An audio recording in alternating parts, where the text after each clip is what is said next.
When you look at next-level people who are providing next-level service, what you find out is there's a third factor that impacts their performance, and this is where they really excel. And that third factor is recognizing all the humanity that's in their business. What does that mean, our humanity? It's the recognition that there is an emotional aspect to our work. In fact, let me ask you a question. In terms of customers, in terms of consumers, what do you think influences people more, logic or emotion? Yeah, there's no doubt that it is emotion. And there's a whole area of behavioral economy that's founded by psychologists that talk about the irrationality of human beings in the marketplace. But it's not just consumers who are irrational, it's franchisees. Because our thoughts, our feelings, and our emotions impact how we think, how we lead, and especially how we serve. And what we're going to focus on today really is the service aspect and how our humanity, how the human element of customer service is what separates typical people and next-level people. Because here's what happens. Most businesses, if they even think about customer service at all, they're really only thinking about it operationally.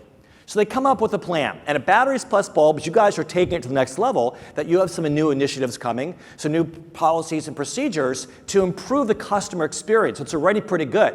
I mean, when I get called to say, hey, Scott, we want a presentation on customer service, the first thing I do is I go to Yelp. And I hope that the Yelp reviews are really bad, because then it makes it easy for me to give a presentation. In the case of Batteries Plus Bulbs, you're actually doing a great job. Your Yelp reviews are really good. Your Net Promoter Score is really good. That's fantastic. So the question then is, how do you take it to the next level? So your corporate office is going to be implementing some things, giving you ideas operationally what can be done. Here's what I want you to know. If you just focus on the how of customer service and not on the why, if you just approach it operationally and not philosophically, not from your mindset, not from that part, it's not going to help. Because here's what happens. Most businesses, they just do it operationally, and what you get is a robotic experience that doesn't make people feel any better. I recently took my kids to the movies. We get in line for popcorn. When I stepped up to the counter, the clerk behind the counter looks at me and says, hello, welcome to Regency Theaters. And the other clerks repeat, welcome to Regency Theaters. I was like, okay, thanks. And a woman steps up in this line here, the clerk says, welcome to Regency Theaters. They'll repeat, welcome to Regency Theaters.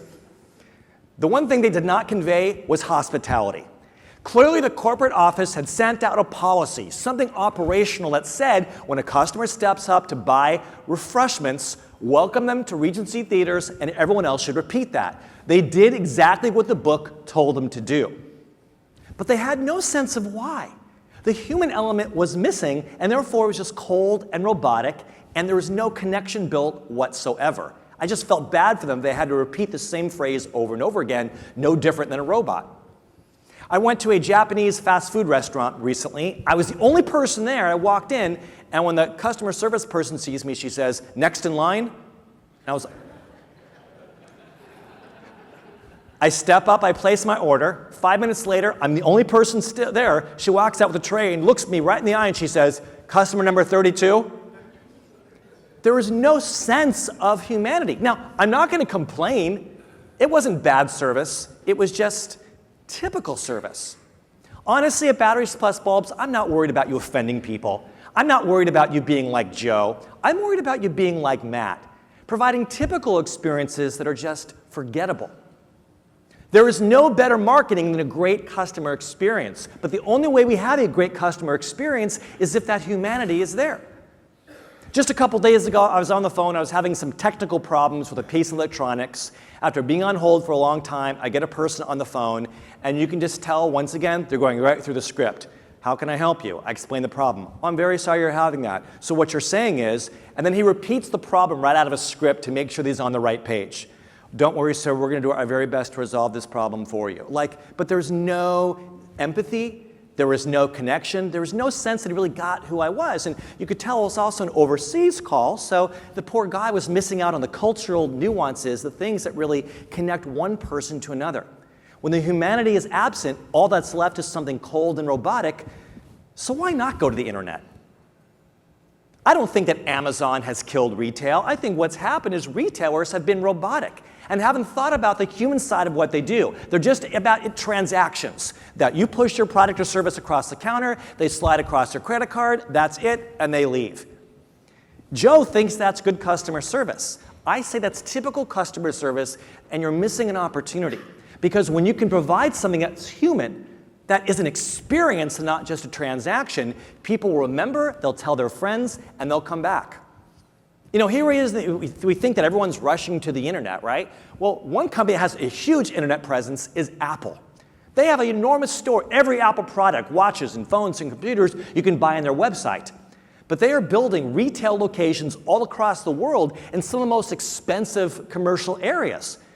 And let me tell you, Apple stores make more money per square foot than any other business in the world. Why?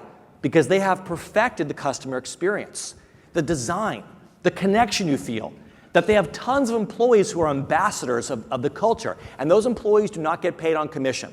Their job is just to connect with people, to assess their problems, and to blow them away. And even though they could be driving people to their website, the retail experience they had causes people like me to actually go there, put my name in, wait 20 minutes to even have customer service. I'm willing to do that because the experience you get is something you can't replicate on the internet. So the question is what can batteries and bulbs do that Amazon can't? If it's going to be without humanity, people may as well go to Amazon. But if you can create something that has emotional resonance, that doesn't just solve the person's problem, but has some kind of emotional payoff that engages them, and yes, batteries, bulbs, and emotion, they go together. And I'll share a story later on that kind of emphasizes that. When you can facilitate some kind of emotional experience, where there's a connection that's there, that make people feel good, they'll tell their friends, and they'll come back, and that is how you're going to grow your business.